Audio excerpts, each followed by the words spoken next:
Welcome to the Thriving Farmer Podcast. I'm your host, Michael Kilpatrick.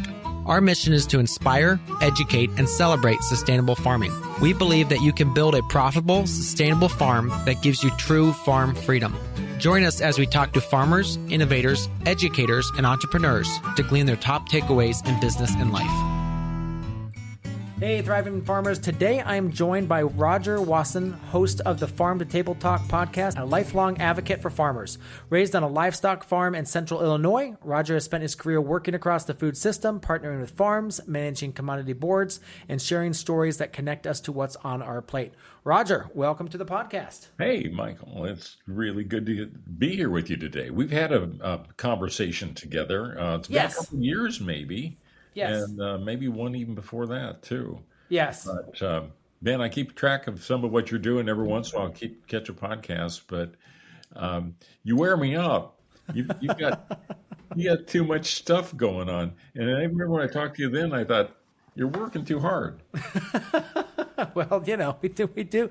You're right. We do have, I think I agree with you. We do have too much going on. My wife does remind me of that frequently. And we're always looking at, okay, what can we do to streamline this down? It was interesting. Like one of the things that we've started doing is we just started looking at the sales metrics from the store.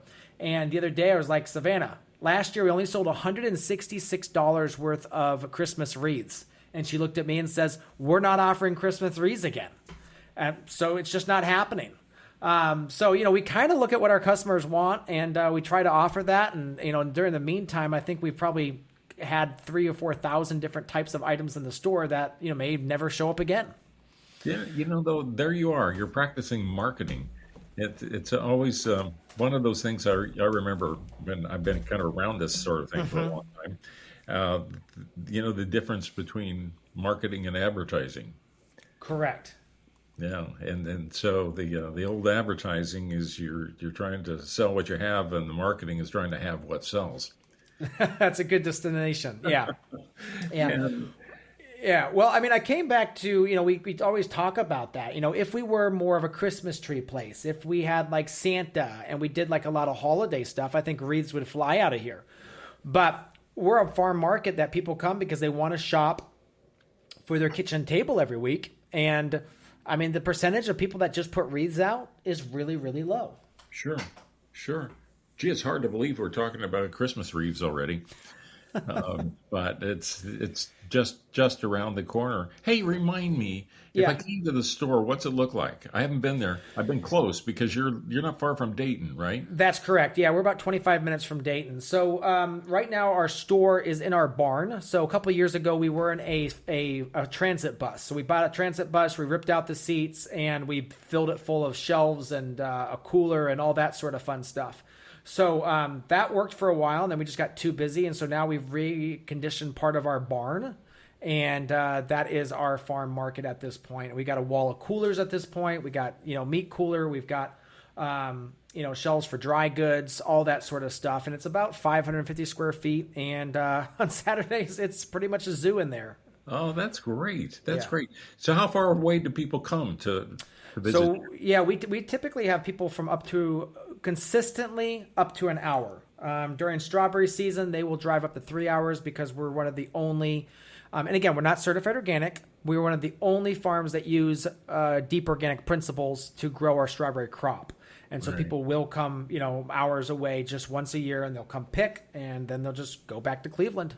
So when you pick your strawberries, do you put them in a cooler? Well, yeah. So we're 95% you pick. So we do have daily pickers that go out and will pick for the store. And we never can really keep up. It's always usually sell out same day.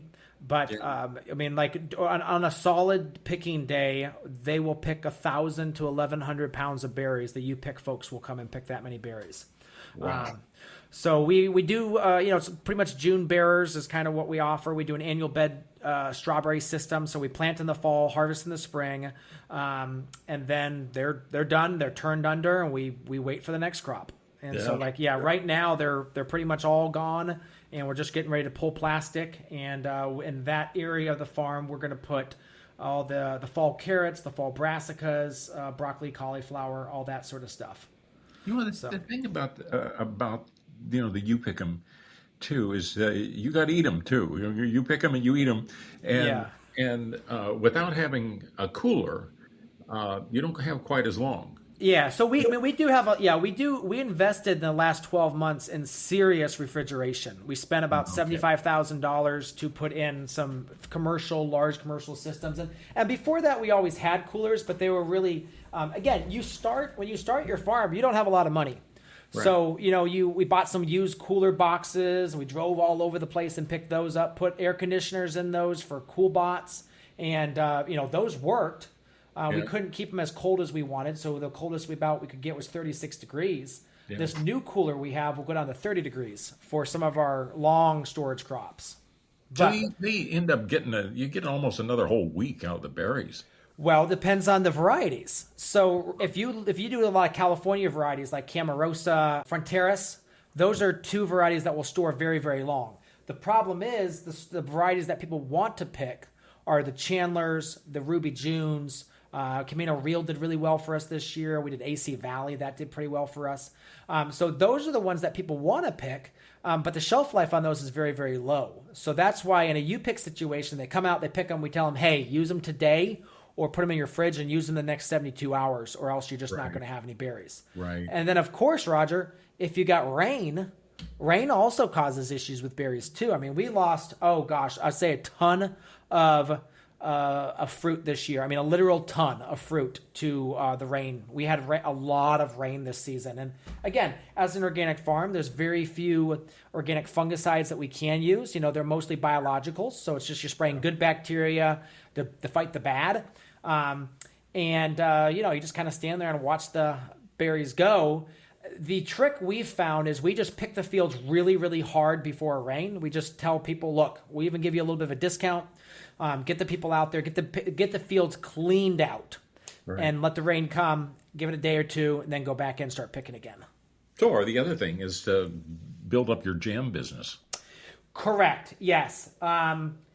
Yes. And if we had the labor to pick them, we don't have H2A labor at this point. And so if we did, Roger, I think that would be absolutely the way we would go. Pick it out, send it to, there is a local cannery that does some things like that. So I bet we could work something out with them. What we do, one of the techniques we do use is we have a couple families that will do the 2 for us, 1 for them. And so what they do is they'll come out and pick, and we had a family come out this year and pick 180 pounds. We took home 120 pounds. They took home 60 pounds. They're thrilled. We are thrilled. Again, if you look at the cost of it per pound of what it actually cost us to pick it, it's pretty high. But they will come out at any point. We don't have to keep, H2A labor busy throughout the rest of the season just for this very short period of time. Yeah, we now have 120 pounds. We can make slushy mix, or we can, turn in the jam or freeze for our family or something like that. Oh, that's great. Hey, do you ever work with mushrooms? So we used to be really deep in the mushrooms, and again, we did a whole summit. Or my other business, the Growing Farmers business, did a whole summit on mushrooms, and that was very, very popular. But what we found is our clientele just didn't buy enough mushrooms to make it worth for us. Again, we're very small town. We're in a town of a city of 5,500.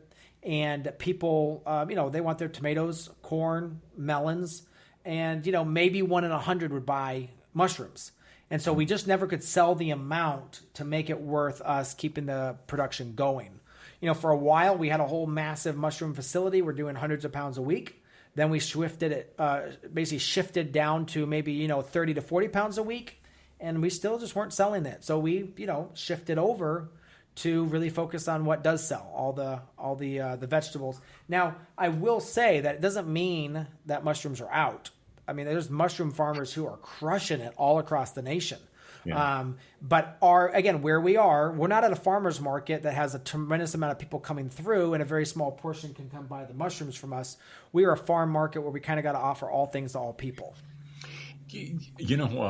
Morel mushrooms. Do you get morels around there? Absolutely. It's a very hot morel area. Oh, man. Yeah. You know what? We don't get many, but those big bad forest fires that we've had out here in California, a bunch of little morels came up, and I just bought some.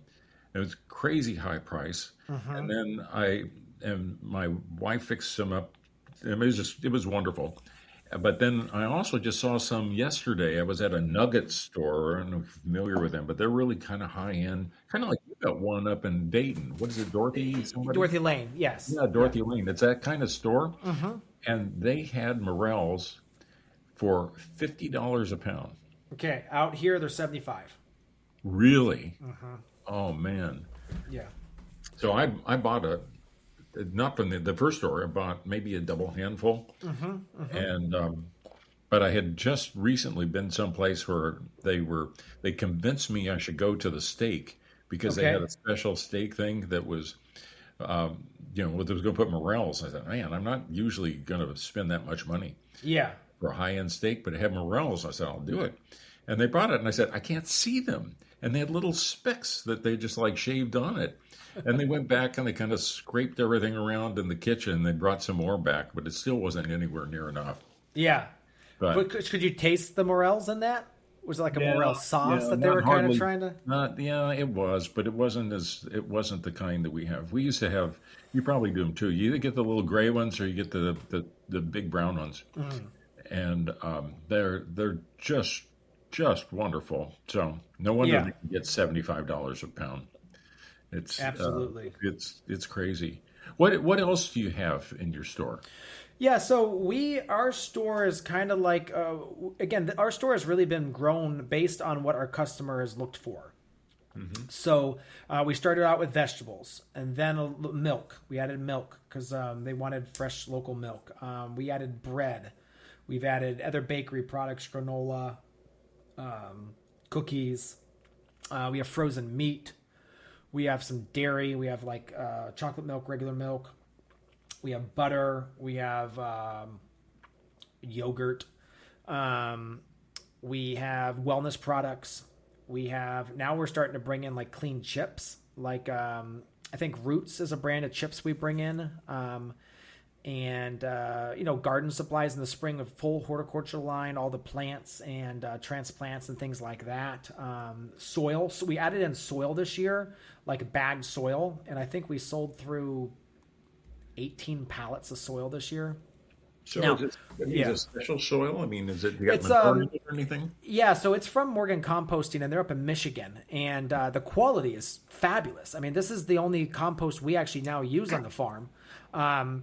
We bring in their stuff specifically, and like we literally just planted two different raised beds out in the yard, and we planted them 4 weeks ago, and everything has exploded in there so well. We took their regular compost and 2 bags of that, 1 bag of their vermicompost, and mixed it with a bale of peat moss and some perlite, a little bit of perlite for some drainage, and just poured it right in. And it's like manufactured soil, and literally like no transplant stress at all. The stuff is growing. I mean, I went out there and looked at it, and like there's it was planted maybe 3 weeks ago, and there's already you can harvest the lettuce. You could have harvested all the basil. The Swiss chard is ready to take the first harvest off of. So just mind blowing how well, when you have good soil, how well your garden can do.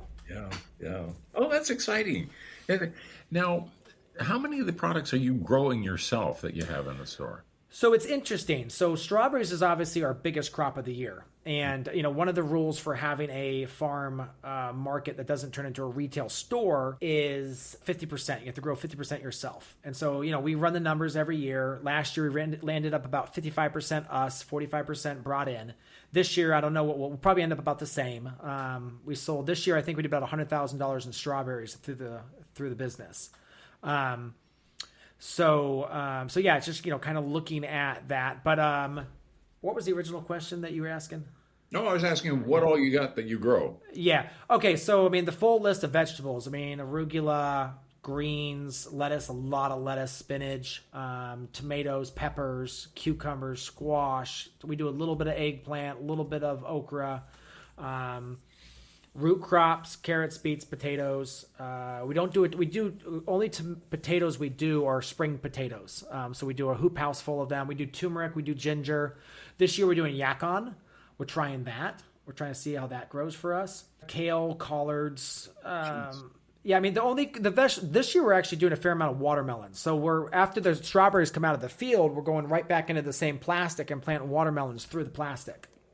Huh. So we're I didn't excited think of about that. that doesn't strike me as watermelon country because I tend to think that watermelons need real sandy soil to grow well. Well, you have a point there. Down in Kentucky, watermelons are huge. Up here, there's a lot of people talk about like an Indiana melon. So over in Indiana, there's a lot of watermelons grown.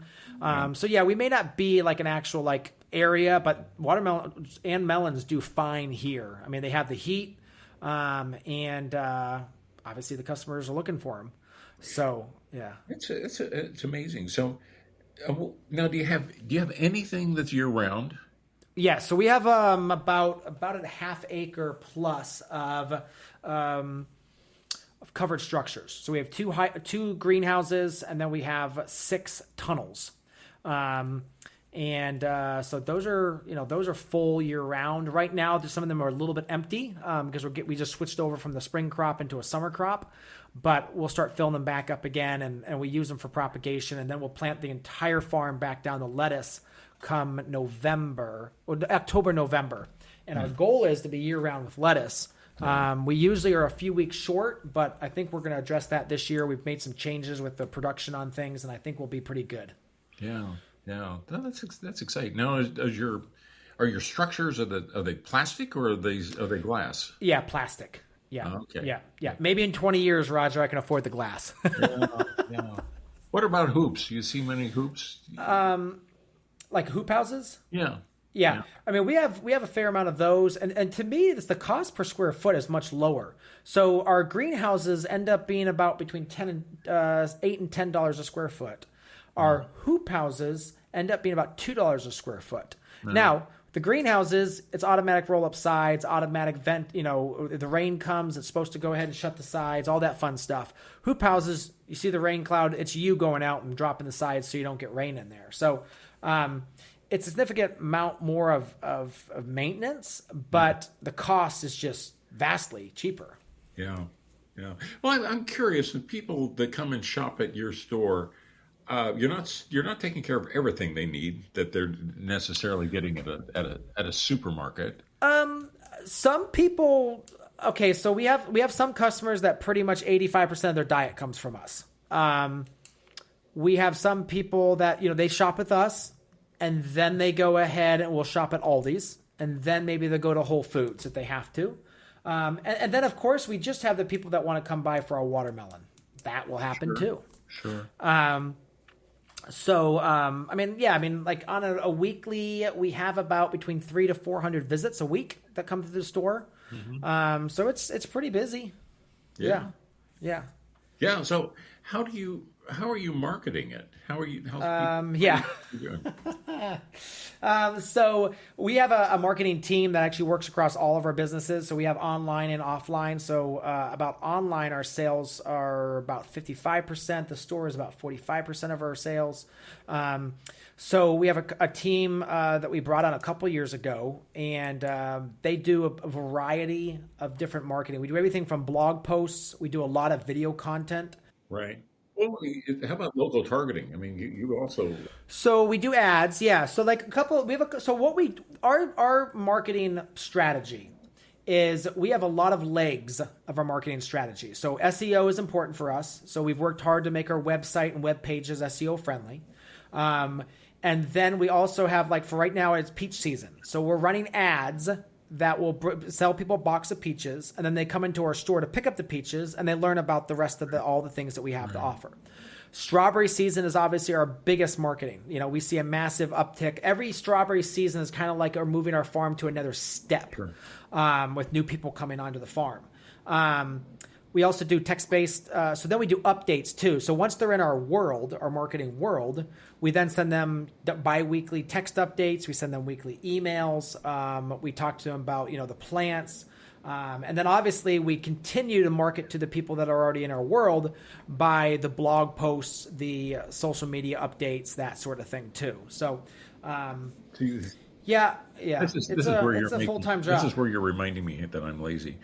I like talking about farming, but I don't want to work that hard.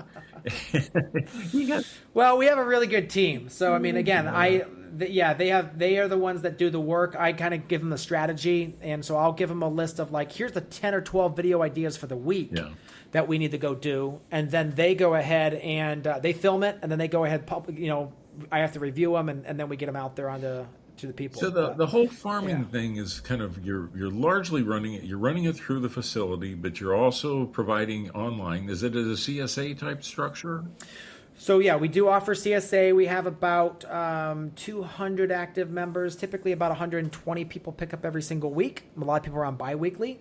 We have a fair amount of deliveries as well. So yeah, I mean that's kind of that. But I'd say the CSA is about 30% of the store sales when you think about it, and just maybe 25% of what the store is CSA. How'd you get the So how'd you get the yeah. protein worked into it? So the protein is a bit challenging, and again, the health department gets involved with that, and that's something we are dealing with currently, because those are all time temp sensitive things like frozen meat, eggs, milk, that sort of Right. thing.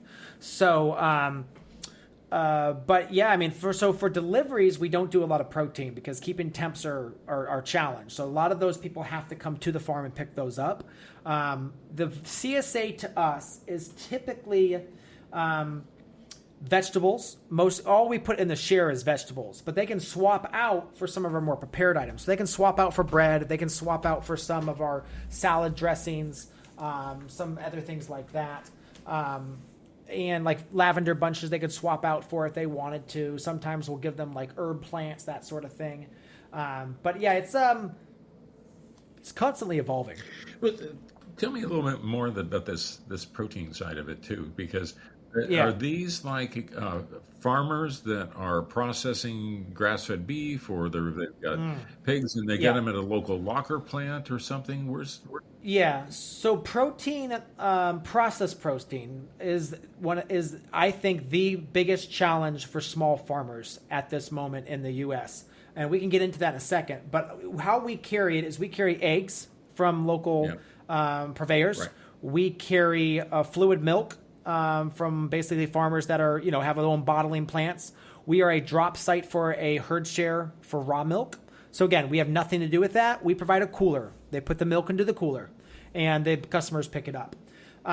We provide. Then the meat location. We have meat products from several different farms. It's all USDA inspected, so they can sell it pretty much anywhere. We stock, processed like sausages, raw cuts, chicken. But that literally, I mean, if you look at the numbers, I mean, it costs Smithfield like $8 or maybe $40 to process an entire hog. Right. It costs a small farmer $250. So there's no way for a farmer to compete in the marketplace because of the scales of efficiency and the fact that the government does not like small meat cutting facilities. Well, let's back up here. You threw a big number around when you were talking Yeah. about that 250 to. Yeah. So that, because I agree with you. I think one of the biggest problems in the country in agriculture right now is getting small meat processors. It's just, Yes. it's so difficult. USDA had in the last few years gone through a stage that they were getting more grant money out, and I think every state is getting some. And I've heard some good stories of some meat plants that were getting a start. I don't know if they're Yeah. going to keep it up. I mean, it looks like, it doesn't look good as far as some of the grant sources. And I hope that these programs are well enough established that even if they're trimmed a little bit, that they can keep on because we need them. I know. Yeah. I know people when they're deciding when the pigs are being farrowed or the lambs are being lambed, that they're putting in requests for the slaughter dates. Oh, no, You're it's worse born. than that, Roger. It's worse than that. Some of these places you have to contract 2 to 3 years out. So it's even before, it's before even the parents of these hogs are born, you have to contract. And you're right. I think there was some grant monies going out for medium scale processing facilities. And I know some places around here got it. I also know that a friend of mine on the East Coast was looking to put one in, and he had identified the building. He had started working with them. And what happened is the city came back and said, actually, we told you we could provide this amount of water and this amount of sewage, and now we're reneging on that. So because of how, the process on these all flow, it literally, he kind of was out in the middle of the process and couldn't get the money, which is, really sad. It's something I hope things settle down and we can dig in and finish these out, because it was a good start. Yeah. And some of them got themselves up and running, because it's challenging anyway. I mean, you have to look at the throughput. It's hard if you're going to try to run multi-species. I mean, you can't really do chickens and beef and, all that stuff. Yeah. And then when you try to have the labor that know how to be meat cutters, and you're hanging them on rails for cattle versus what they do with pigs and what they're doing with lambs, it's really, really, really difficult. Yeah, and the cost too. Again, think about someone who they have to get quarters of beef, which are several hundred pounds, lug them over to a place, start cutting those up. I mean, it's a very skilled job. A good meat cutter has been at this for, usually 5, 6, 7 years before they get good, decent, and then, a decade before they get really good. And it's really hard on your body. You're in a cold area. You're cutting up big, greasy hunks of meat. So, I have the utmost respect for what they do. And it's incredibly challenging. You can tell those people, too, and they walk around in a T-shirt. They got bigger shoulders than the rest of them. They absolutely do. They lug those. Yeah. You put a half a beef up over your shoulder, or a quarter or something like that. Yeah. And even a whole lamb carcass and lug it to another room. You get a good workout now. Oh, yeah, absolutely. Yeah. So, that meat is the biggest challenge of that we offer in the store. And we found a few vendors that we work with. But, in all honesty, it's very challenging, because the issue is, so let's say we have a friend, his name is Sam, and Sam raises chickens and he wants to sell them to us. Well, in order for Sam to do that in Ohio, Sam, even though he's exempt up to 1,000 birds from having to go to a slaughterhouse, he, at that exemption, he can't sell them to us. He would have to take them to a state inspected or a USDA inspected. Now, the problem is once you go to the USDA inspected plant, now they want to treat your product with chlorine. So a lot of people do not want meat treated with chlorine. And the other thing is, these places specifically say, we can't guarantee you're going to get your same feet back or your same heads back or carcasses, livers back. That's a lot of things. People want the giblets, and because of the nutrition in them. But, if you're, taking the chicken to the same place that, is processing from a large chicken house with, where they put the, arsenic. They put arsenic in the feed to make them eat more. Some people really are a little opposed to getting that. Yeah. So, that's the problem, is like, you're not convinced you're going to get your same meat back. And again, if you're a pastured farm, that's raising really high quality, really expensive chickens, and you're not sure you're getting everything back that's your own, that's a major problem for your customers. Oh, sure. Man, those are challenging issues. Well, now you have mentioned in I think one of your newsletter or something, I saw that you had your challenges to deal with. Well, we're currently dealing with this as we speak. So we've operated for a couple of years as a private membership association, which basically means that a member comes to us and we notify them that we are not federally and state inspected on many of our products. They have to agree to join our membership in the private domain. They have to pay a fee, and they can join our private membership. And that's kind of how we were working around a lot of this regulation. 2 weeks ago, not 2 weeks ago, about a week and a half ago, we got a TRO, which is a temporary restraining order by the judge from the local Warren County Health Department to shut us down. So that has been we are working through that currently. There's a lot going on, and that isn't completely 100% resolved yet.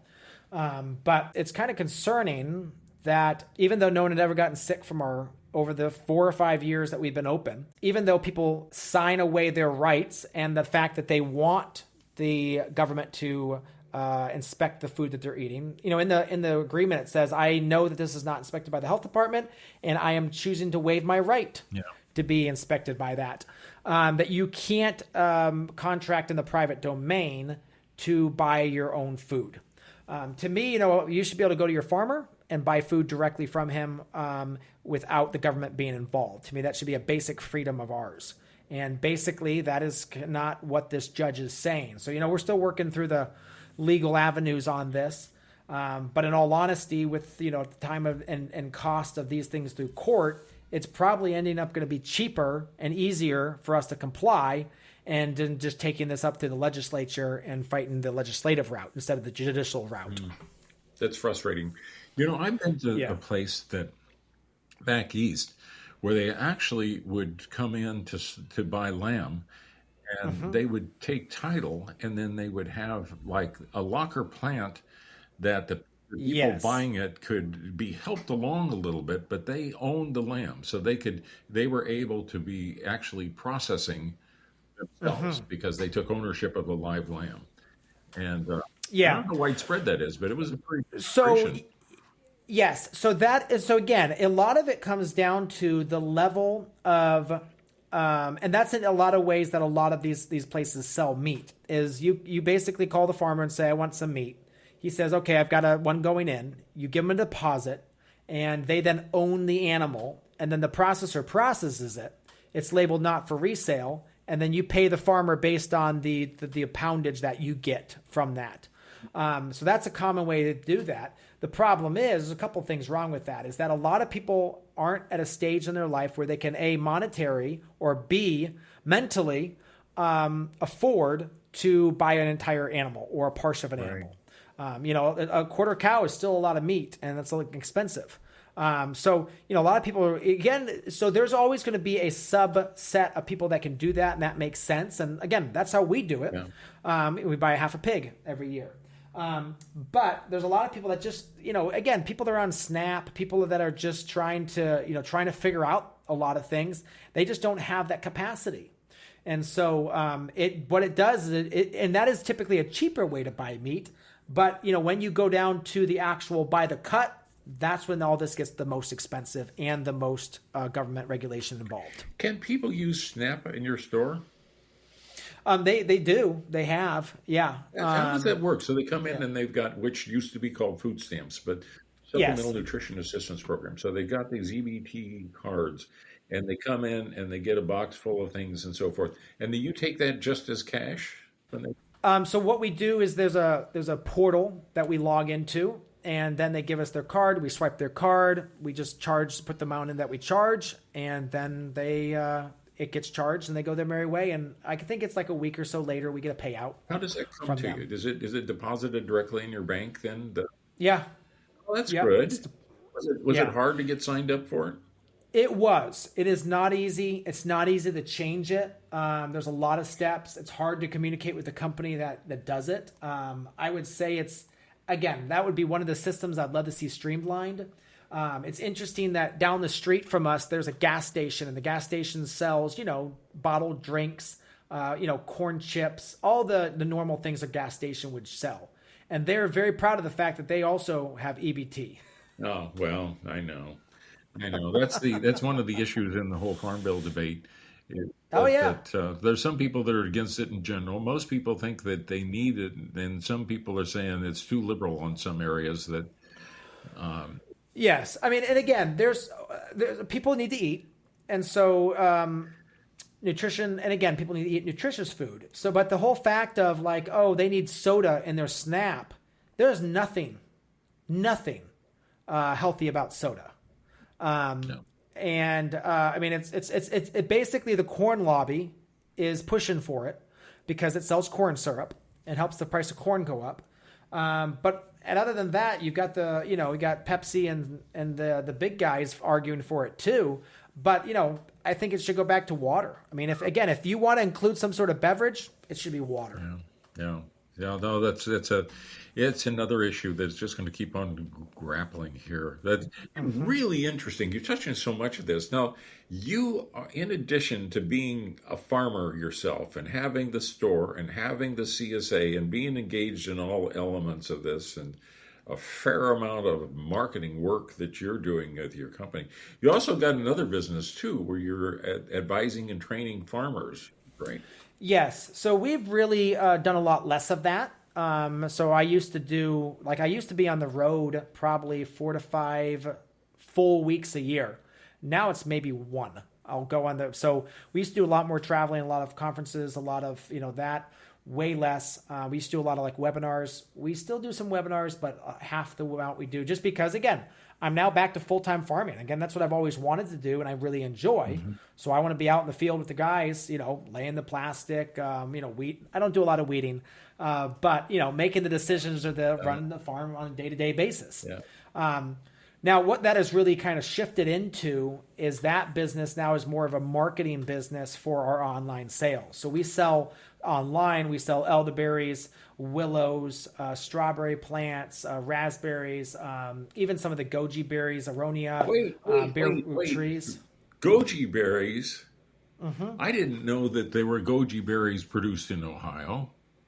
So we don't sell the actual fruit. We sell the plants. Ah, Yeah, we've got some plants on the farm. I think actually my main section of gojis, the bindweed is kind of taking over. So I've got to figure that one out.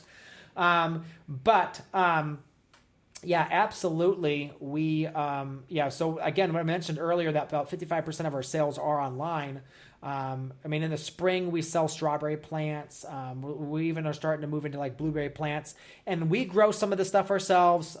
We even like grow like horseradish, which we'll produce for that. Crazy things like Chinese artichokes and that kind of stuff. We ship a lot of herbs online.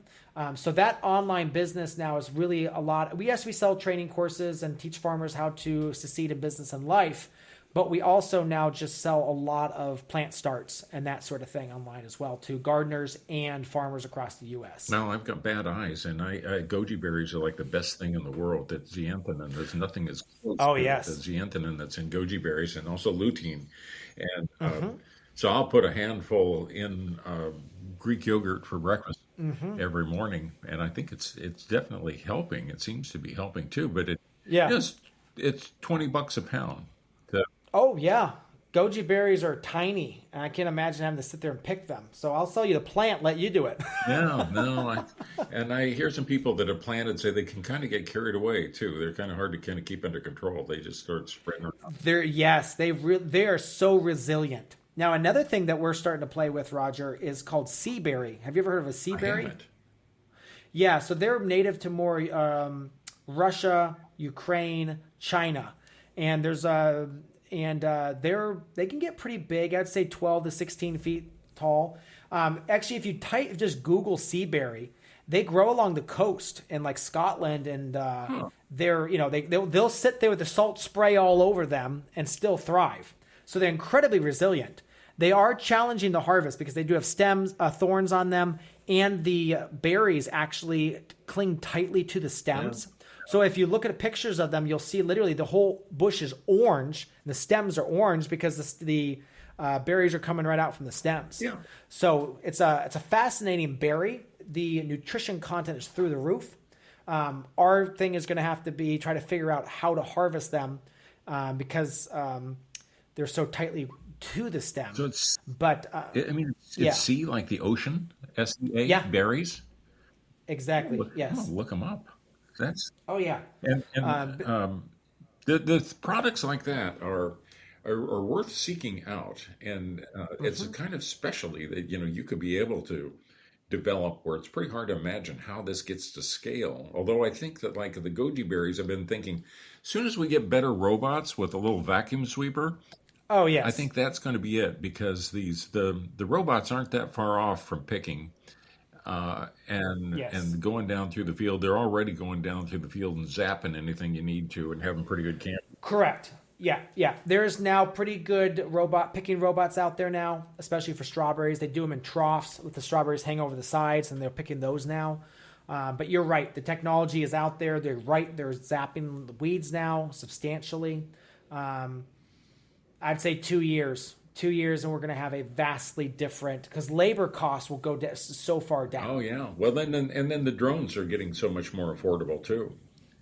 That I've been seeing the drones at work. And when I was up in Washington State, some of the red raspberry guys, what they do up there is they're harvesting mechanically, and it's kind of like going through a car wash. Those the plastic strings, and they just brush, and it catches it in a little canvas that goes along at the bottom of the rows, which they're not for raspberries. Yeah, red raspberries. But the thing is, you can't use it for the kind that are normally in a clamshell for just picking. Yes. Almost all going into further processed fruit.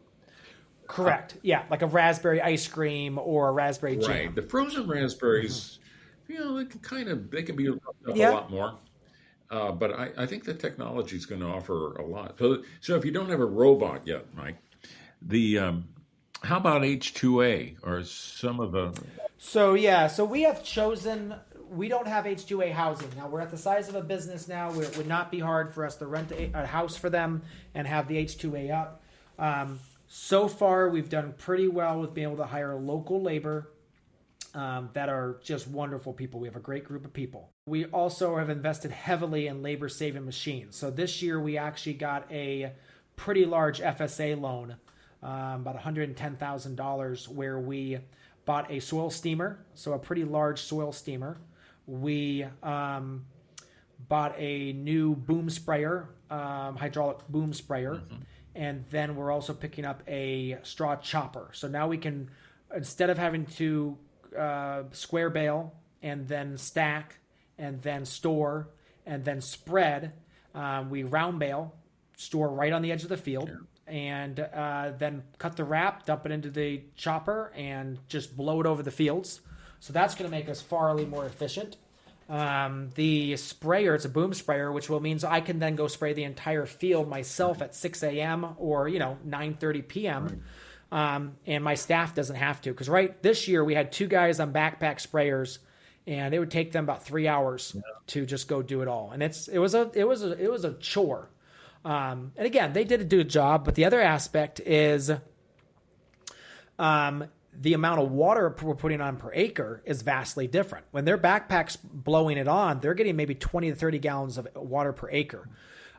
For the protection we really would like to have for those strawberries, especially with the organic fungicides, we really want to be up at 50 to 80 gallons of water per acre.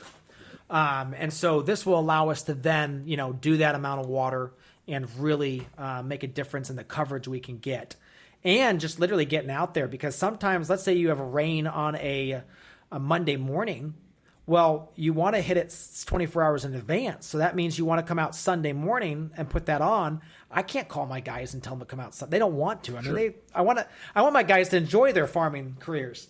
So that's where we're, that sprayer will allow me to, Sunday morning, I'll have it all load. I'll have the material all ready to go, dump it in, fill it up, go out, half hour, knock out that, come back, still be in time for church. I was just talking to somebody that's got some applications for these boom sprayers.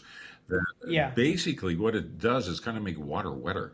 And it takes the amount of liquid, and you can count like the amount of liquid, whether it's, in some cases, it's actually, spray, but it can be organic materials too. And so you can count the water that's necessary and the material that's necessary, because they get no drift and it sticks. So it goes where you want to go. Yes, that is very large. And I've started talking to some of my guys about that. And unfortunately, the technology hasn't gotten cheap enough for us to afford it. But it's coming. Yes, and it's very cool. What it does is it charges the water so that it sucks onto the leaves.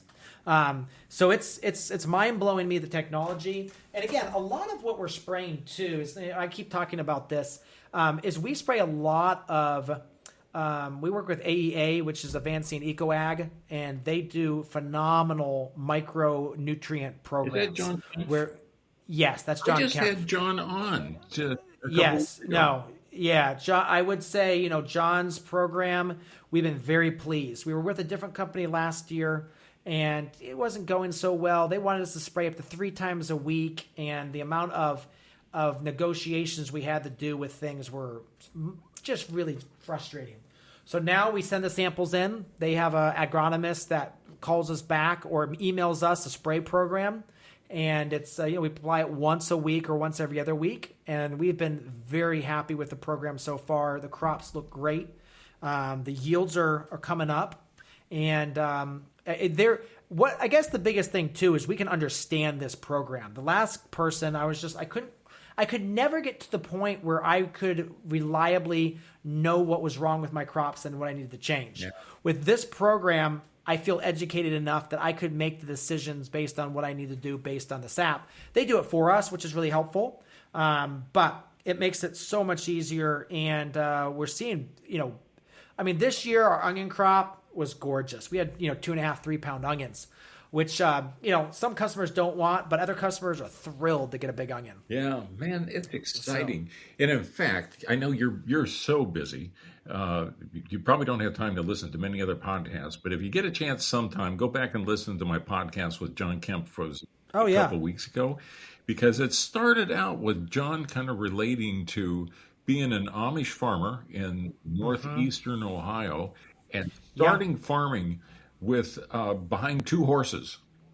And even though he's behind 2 horses, they were applying so much technology, so much chemical to the soil. They were managing, as Amish farmers, still to kill the soil.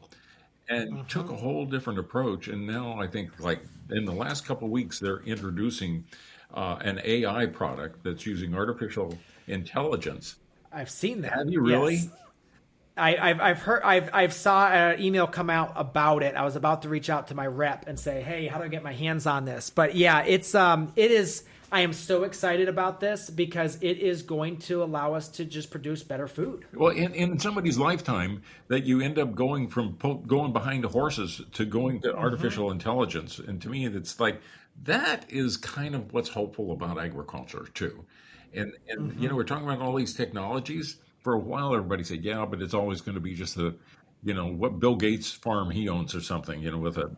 Yeah. In fact, all this technology is beginning to scale down to size that's getting so much more focused. Well, I'll tell you how we're using AI is that, so this year, last year we got hit with the neopea disease on strawberries. It's a very devastating disease. We had to toss 33,000 plugs. We lost our shirt a little bit. We weren't even sure if we were going to have a strawberry season. We ended up having a really good strawberry season. I attribute that partially to running AEA products and a really good nutrient program. We had the really good sweet berries too, which was good. But partially also too was figuring out and working with a substantial organic fungicide program. And so what I did is I put in all the different. I was looking at a chat bot and I said, hey, this is the disease we got. And so we went out and did research, and it said, okay, this is the mode of action that it takes on the plants, and blah blah blah blah. And then I said, okay, we're an organic farm, and I said, here are the current organic fungicide products that we have. Some of the ones we list are Serenade. There's some Osmo products. Actinovate we use. We use Oxidate for a clean. And so we said, these are all the products we've got. Help me develop a spray program and let me know if there's anything else I should add to that spray program that would help. Yeah. And it spit me out an exact program. It said, you want to spray this week, and then the next week you switch to these products, and then the week after you switch back to these products. It told me when to spray. It actually said, okay, how many acres of strawberries do you have? This is how much material you'll need for the year. Yeah. This is how much you actually need to put in the backpack blower. Yeah. And it said, hey, what's your pH? Make sure your pH is correct because this specific product that wants a lower pH to work better. Yeah. So the advances we have for $30 a month are absolutely mind-blowing. And the fact that, John's coming out with a new thing that's put all of his info into a whole system, it's gonna make us able, again, as I said earlier, produce better food, easier and cheaper, and feed people better. One of the things about John's approach too is, he tries with his people too to really be kind of almost intuitive, but look at each situation differently. Be able to say, correct. You can't just take the directions on the box and say you follow it all. Now, Yes. And the way he referred to it when we were talking was kind of like going to anyone into a farm and being able to approach it with fresh eyes. And again, not just taking what's happened before. What that makes me think, Mike, about those fresh eyes are going to be in the sky more and more too, because when you start adding these more affordable drones that can say, Yes. "Hey, we're doing this and that, but the plant on this row over here is looking pretty peaked. You need Yes. it," and then you plug into the AI combined with the eyes from the drone. That will be a next layer. And the cool thing about this too is that the drone technology is getting cheaper. I mean, we are very interested in it. Obviously, we won't be able to fit it into our tunnels, so we'll still be spraying regular with our tunnels. But with the AI, what that can do is, the drones is like even for strawberries. If we get a rain, we can run the drone over the field and it will blow all the water off the plants. And the other thing is because those drones have such good downdraft, it's actually creating a much better. You can use less material, so you're doing a better job there. Now, drones quite haven't got to the price where we can afford them for what we're doing on the small scale we are. But I would say within 2 years, we will absolutely be I there. just saw somebody working in a field. I was up in Northern California. It cost them $5,000. Each drone was $5,000. Yeah. That's affordable. I have to. Yeah, if you got that info, I'd like to take a look because, again, I actually think having a truck where you got a trailer, you got your 3 drones lined up. I mean, again, this sprayer that I'm looking at right now is about $13,000. This 25-foot boom sprayer. It's got a 300-gallon tank on it. So I mean, at that price, you could buy 2 to 3 drones, and they're a fleet. And so you program the field, geofence it, say this is what we need to spray. You load it in. When it comes empty, it comes back. You put a new charge in it, and away they go. Well, this was a UC, University of California Extension Service, and it was a regional extension group clear up north almost to the Oregon border. But I bet if you talk to Ohio State, they're starting to tap into that too. And they told me that they just had 2 drones that they were giving me a demonstration, and they were $5,000. And they're probably next year there'll be 2. Correct. Yes. And that is the nice thing is that the drone technology, again, because originally they're being created for warfare, that the technology is going so fast that even us who are 5 years past the technology that's going there, we're getting fabulous technology for such a cheap price because it's being, all the work is being done. And again, it's sad that that's what it takes, but we do benefit from it. That's true. That's true. Well, just kind of wrapping up the questions I've got. I don't know if you've got anything else that we ought to cover. Is that what I've always liked about what I see you do, Mike? Is that you're out there getting people enthusiastic that you don't have to be a huge farmer to be able to make a living farming. And you not only are talking it, you walk the talk too, and you're being very candid about the challenges of it as well. But I'm wondering, are you still staying as optimistic as you have in the past on what's possible on small acreage? I think, I mean, I think obviously there's always different modes of what you're doing. So like, we had the PMA and it's looking like right now that's not maybe a way forward for us.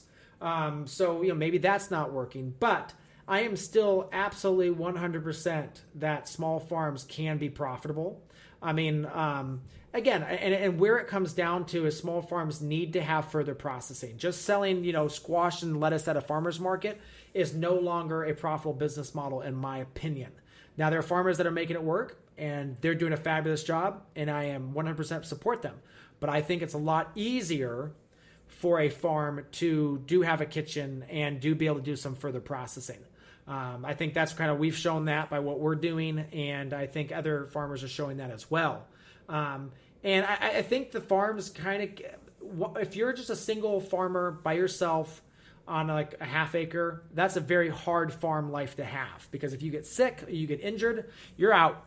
I mean, I'm under 40 still, and I have I don't know if it's a tendon or a nerve in my leg that does give me every so often, it gives me trouble. And so, I mean, it really slows me down a bit. And so I have to go in and get the chiropractor. And then usually after about a chiropractor session or 2, I'm back at it.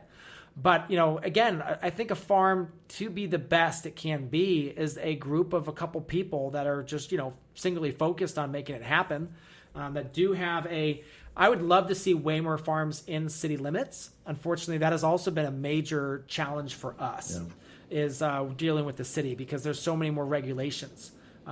We spent, on one project we did 50% more cost because of the regulation around, because of our city. So I would love to see more farms in city limits, but the problem is there's got to be relaxed regulation, because a farm is not only a business, it's also a park, it's also a community area, it's also a relaxation. It's just, there's so many benefits. It's also a ecologically. So water comes to the farm and slows down. Because we have open ground and it's percolating down to the soil and refilling the aquifer. So there's so many benefits, but the problem is that we've got a society that hasn't quite figured out how to integrate it well. They're changing, though. I was just at something again this week where there was an area where actually a house burnt down 20 years ago, and it was just a bare lot, and everybody started going in there, taking the lot over and putting plots up. And then they formed like a little organization, and the city has let them get away with that for 20 years. Yeah. And they're doing just fantastic things. I've seen what they were growing. And I'll also talk to these people that are saying, look at like church grounds, that churches often have a kitchen that has to pass certain inspections, but then they also have yards and lawns around them. And I talked to this one guy that he has like 250 churches that are now becoming farms. Really? Doing farmland. And I think, and it's changed the way that I go by an abandoned school, an elementary school, and they had the big yards and just sitting there. The windows are all closed up and everything. And to look at that, and I thought, man, there is a farm waiting to happen. And here in Sacramento, we've got one like that that's done a good job. We're able to cut a deal with the county, and they've taken over schoolyards because they didn't keep the school open any longer. Yeah. Incredible how much food he can produce in that. Yeah. No, I absolutely agree with you 100%. I think farming needs to be more than just a farmer. You need to have community involvement. And so, one of the things that we've tried recently really to pull more volunteers into the farm. And yes, they're here to help us work, but I really want to create more of a volunteer program where part of it is you come out, you learn a specific skill on the farm. Like maybe, like we did this last Saturday, they helped us pull onions. Yeah. So maybe what we're talking about is, okay, guys, this is how onions grow. This is kind of the fertilizer needs. This is the problems with onions. Now, today we're just harvesting the onions, but you're going to harvest onions. We're going to show you how to dry the onions. You're going to take some onions home with you, and you're going to just add a new skill to your repertoire. Yeah. So I think, but involving those churches, involving the community, I think churches, unfortunately, you're right. There's a lot of times they're just empty buildings all week. Yeah. And they occupy a lot of prime space. And a lot of times they do have large yards or large areas that are just not being used. To me, the church should be kind of the beacon of the community and where the community gathers. And so they can very easily be a food source as well. I just did a podcast with DC Central Kitchen that's going to be up soon. And they've been working on corner groceries. That the bodegas and they've been able to put some coolers in there and getting some healthy products in. So I think that's going to happen too. Well, I tell you what, you always get me enthusiastic to talk about these things. I think there's a lot to be thankful for and grateful that we're making progress and anxious to have it go even faster. What haven't we covered other than the fact that in the background there's somebody that's mowing my yard? Yeah. I don't know. I think agriculture is such a broad aspect. I mean, just the other week I was interviewing, and it just came out today. The Farm for Profit guys came on and chatted with them, and they're completely conventional. They're very chemical heavy.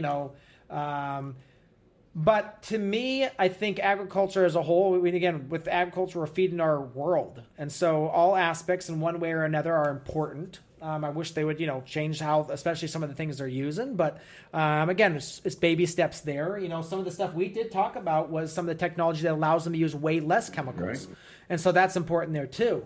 I think it is important to look at the regulation side of this too, is that in the name of safety, food safety, we basically are preventing farmers from feeding their community.